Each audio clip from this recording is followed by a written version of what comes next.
और कई संदर्भों को लेकर उन्होंने बात की है। कविता के मूल में इनकी जो सबसे बड़ी विशेषता है वो जिंदगी बार बार आई है, कई रूप में आई। मैं महसूस कर रहा हूँ कि जो कुछ भी नहीं कर रहा है हिंदी में वो कविता लिखता है। इतना सरलीकरण हुआ है हिंदी गद्य कविता का कि हर आदमी कवि है, कोई रोक टोक नहीं है। कहीं शुरू कीजिए कहीं अंत कीजिए कविता। मैं एक जगह देख रहा था कि एक बड़े नाम कवि ने कविता लिखी कि मेरा ड्राइवर, मेरा माली, मेरा स्वीपर कभी भी पार पे मौनी माप में नहीं था। एक कविता तो जरूर विचार होना चाहिए कि कविता आखिर है क्या? हम जो लिख रहे हैं कविता हो जाता है। जिसको कुछ नहीं समझा तो कविता लिख रहा है। कुछ तो मान कविता की होनी चाहिए। काव्य रूप जो दिया गया है, जो काव्य के 10 अक्षर बताए गए हैं, वो एक तो शब्द होना चाहिए।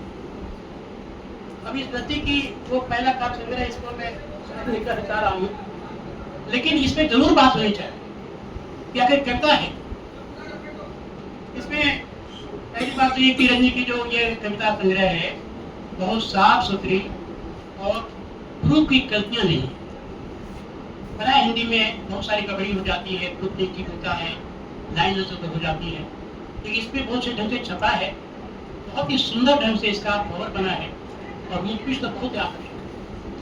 लेकिन फिर मैं कविता को कह रहा हूँ कि रजनी की जो ये कविताएं हैं इसमें लगभग और बाकी जो कविताओं की दिशा है दशा है, इसमें एक बात बार बार आ रही है कि उन्होंने जो अनुभव किया है, ये अनुभव वो गद्य भी लिख सकते थे, लोक कथा भी लिख सकते थे, कहानी भी लिख सकते थे। कविता लिखने की क्यों आवश्यकता? क्योंकि बड़ा आसान है, इसीलिए कविता लिखते। मेरी इस बात से आप समझी हो सकती है, लोग खुश हो सकते हैं, नाराज हो सकते हैं कि कविता के स्तर की बात करते हैं, लेकिन सच ये है कि आज भारत में हिंदी में गद्य कविता का इतना प्रचलन है कि जो कुछ नहीं करा वो कविता लिखा, क्योंकि इसमें कोई सीमा नहीं है, किसी किस्म का बंधन नहीं है, कोई छंद नहीं है, कोई विकार नहीं है, कोई श्लोक नहीं। शुरू कीजिए जाकर खत्म।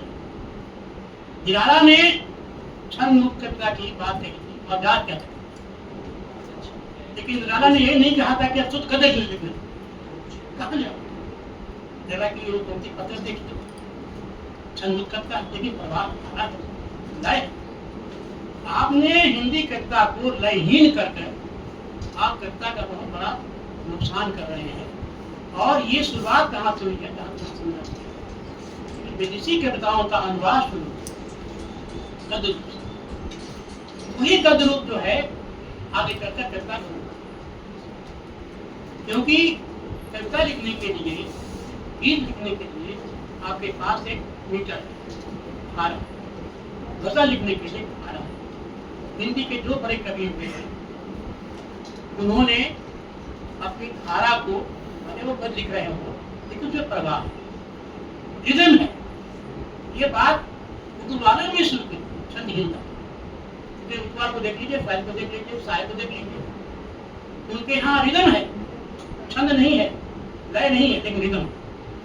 एक चपेटी के पुड़वे ताले दो बदन प्यार में जल गए छंद, लेकिन रिदम। हमारे यहाँ ये पता नहीं किसने कह दिया है कि रिदम की आवश्यकता नहीं, आप बोलिए कविता। किसी ने इस पर आलोचना नहीं, कोई उंगली नहीं रख रहा है। भाई अभी बिजनेस ने मुक्ति बोध के अंधेरे में कविता की बात, 10-15 की कविता मैं कविता क्यों है, उसका विपन क्यों निकाले? मैं इन कविताओं को गद्य बोध के नाम से गद्य बोध। ये लघु कथा हो सकती है, आपका अपना उच्छ्वास हो सकता है, आपकी अपना भाषण हो सकता है, आपका निबंध हो सकता है, कविता तो नहीं। जो लिख रहे हैं, जिनको आसानी लग रही है, कुछ नहीं करना है, वो कविता नहीं। शुरुआत कहीं से 10 पन्ना 5 पन्ना 10 लाइन वो कविता। अब ये प्रचलन में कविता का जो रूप है जो भी कोशिश करेगा किसी में नसीब करे, चलो यही आसान है, लिखे। आप गीत क्यों नहीं लिखते, छत क्यों नहीं लिखते? आपको नहीं आता, नहीं आता है तो आप कुछ और लिखिए, निबंध लिखिए, निबंध का बड़ा अभाव है हिंदी में, वो लिखिए, गद्य लिखिए, कथा लिखिए। अब ये लिखा जा रहा है, अभी अनुवाद भी कुछ लोग कर रहे हैं और अनुवाद करके समझने के बड़ा बड़ा काम कर रहे हैं, और अनुवाद भी उसी तरह से गद्य में हो रहा है। कविता का अनुवाद गद्य में ही कर रहे हैं, कौन बड़ा कमाल कर रहे हैं? तो मेरा ये कहना है कि जिस तरह से कविता के लिए जो मानक तैयार किया जा रहा है, कविता का जो स्वरूप बनाया जा रहा है, हिंदी काव्य जगत के लिए बड़ी अवसरणीय बात। देवी जी को बधाई। और मैं ये निवेदन करूँगा कि आप कविता लिखिए, जरूर लिखिए, लेकिन थोड़ा सा उसमें जो धारा है, प्रवाह है, लय है, उसको बनाने की कोशिश कीजिए। और प्राय हम लोग लिखते हैं, सब लोग लिख रहे हैं, लोग भी लिख रहे हैं। मैंने आपको विश्वास हो कि ना हो, मैंने 200 कविताएं लिखी हैं, यही करता 200 कविताएं लिखी है, एक एक मिनट में लिखी है, क्योंकि कोई बंधन तो है नहीं, बैठा होगी, मक्खी पे लिख दिया, फिर चट्टे पे लिख दिया, क्योंकि कोई संशय तो नहीं है, कोई रामदास को तो नहीं करो कह नहीं करता नहीं।